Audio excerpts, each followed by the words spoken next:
Well, hello, hello, hello. It's awesome to have you here. Before I get stuck into today's episode about ums, ahs, and filler words, I want to let you know about my Impact Club.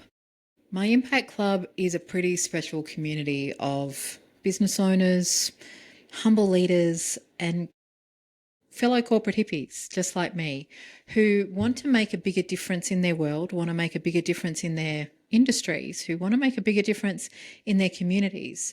And it's hard. You've got to keep showing up. You've got to keep saying the same thing over and over again. You need to finesse your message. You need to figure out your strategy. And that's exactly what we do and more inside the Impact Club. I often say that, your physical body gets nurtured by sleep, good food, and exercise. Well, your spiritual, mental, and emotional and mental body, if you're a impact orientated humble leader, that gets nurtured in the Impact Club.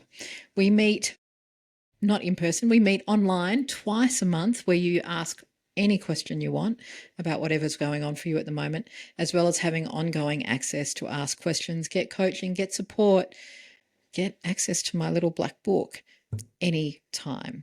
So if that sounds like it might be something for you, please head over to impactfulpresenters.com and click on the For Individuals menu tab and check out the Impact Club. Or of course, I will post the direct link in the show notes, whatever platform you're listening on. So, with that said, welcome. Welcome to another episode of Speaking with Confidence with Kat Matson, the show where I coach you, impact minded, humble leaders and other corporate hippies, how to speak, how to show up with confidence, with authenticity, with authority, and with impact so you can make your desired impact. You can make your desired dent in the universe. Now, today we're talking about those dreaded ums and ahs, like if you were to do a search on what's people's biggest challenges when it comes to speaking, ums and ahs tends to be one of the biggest. And in particular, I'm answering Christine's question. She's a listener and she asked, if you're transitioning between and intentional silence, is there a better practice filler word than She's been doing a lot of anding. Now, I love this question because what it actually shows me is a level of distinction of recognizing that there's a filler word. Perhaps a better outcome is just intentional silence. And how do you actually make that transition? So, thank you for the question, Christine. Before I answer that specific question, what I do want to say is ums and ahs aren't that bad. I see a lot of there's a couple of speaking coach influencer types who have massive reaches and obviously decent sponsored ad budgets doing the rounds on Insta. And they're kind of saying, get rid of those ums and ahs because they diminish your validity and your credibility. No, they don't. Particularly not if you're a humble leader. If you're looking to make a career out of being a keynote speaker, yeah, you might want to get rid of your ums and ahs. But if you have an occasional as you're thinking about what you want to say next, particularly if it's in a spontaneous presentation, nobody's going to think less of you. And in fact, in Australia, we had one of the country's most popular prime ministers, Bob Hawke, and was such a part of his vernacular that, we have memes about it. So the first thing I want to say is they're not as bad as people make them out to be. And if you're landing your key messages, if you're connecting with your audience, if you're solid in what it is that you're saying, the odd or ah will not discredit your message or your credibility. So the first thing I really want to say on this topic is ease up on yourself. If you listen carefully, I say and ah sometimes, even in this podcast. I don't edit them out because it's really not that big a deal. An or an ah is often literally our brain just processing the next piece of information. So take a chill pill on that one is the first thing I want to say. Now, if you do want to work on your ums and ahs, get present to when and why you're using them. Is it because you're uncomfortable with the silence, which is often shorter than you feel like it is anyway? Is it because you're collecting your thoughts? Somebody has asked you a question, or they've asked you a question and you're just while you're thinking about how you're going to respond? Or is it when you're transitioning to your next point, you're kind of remembering what you wanted to say next?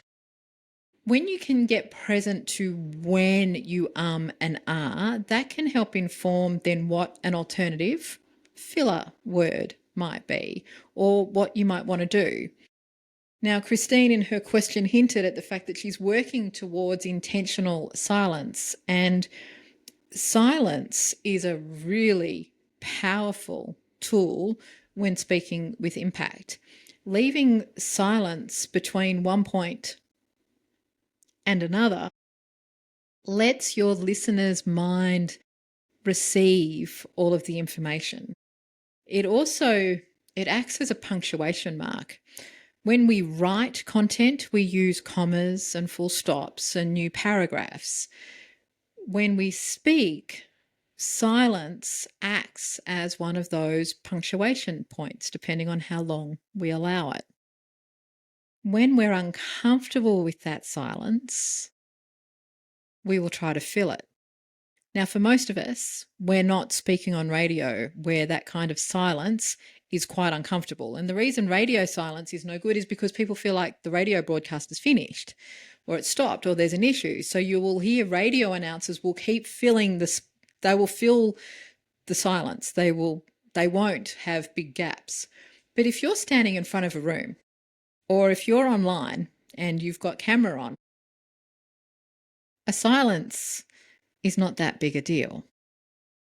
So if you're filling those silences with an or an ah, practice what I call speaking to your full stops and then starting a new sentence. Rather than speaking as if there's a whole lot of commas and you've got a paragraph that has about 150 sentences that don't have a single full stop or a period if you're an American listening, but instead you just keep talking because you don't want the silence and you don't actually finish the sentence. Speak to your full stops. Speak to your periods.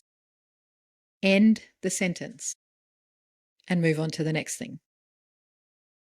The other thing, and I just want to really illustrate this, in each of those silences between the full stop and the sentence that I just spoke, that sentence was a microsecond.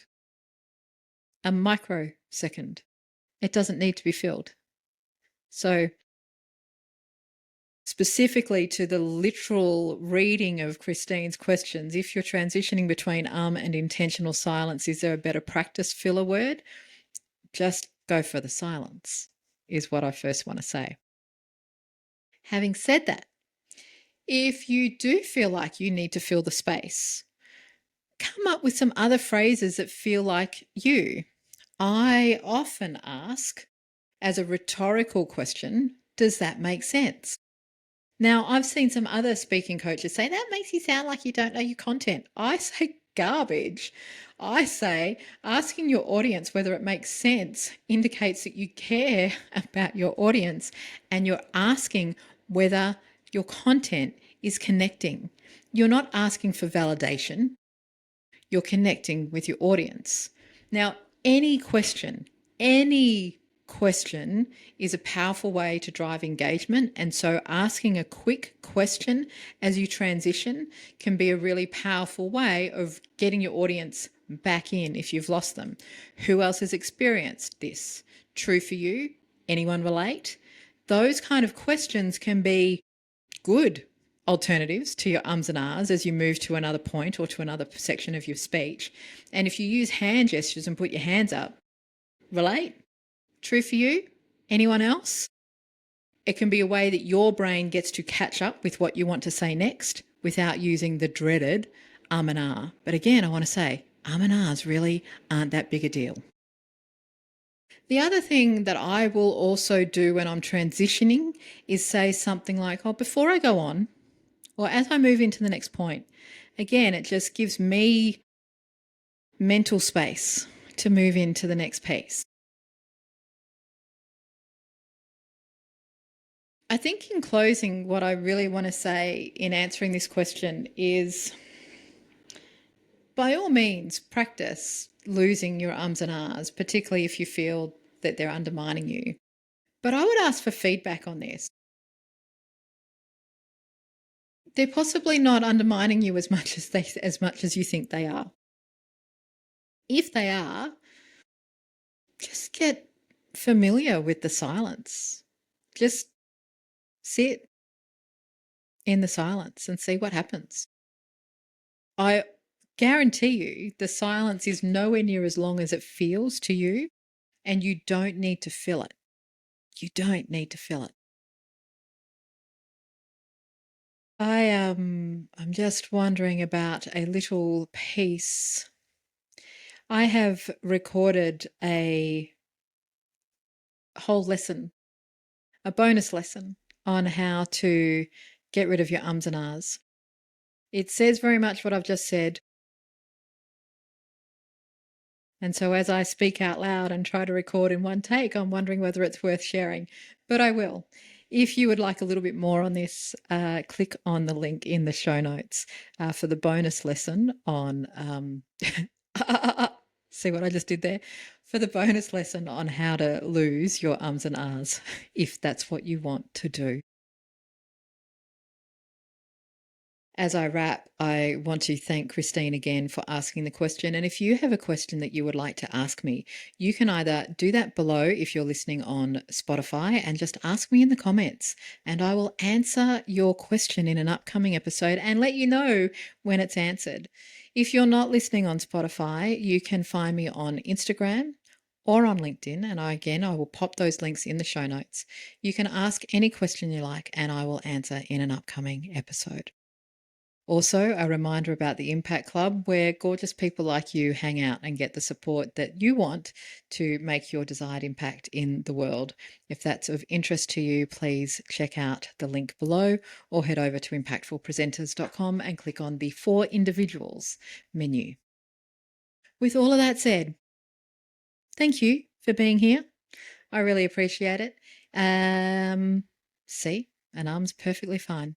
I look forward to seeing you again next week on another episode. And in the meantime, here's to confidence and here's to impact. I'll see you soon.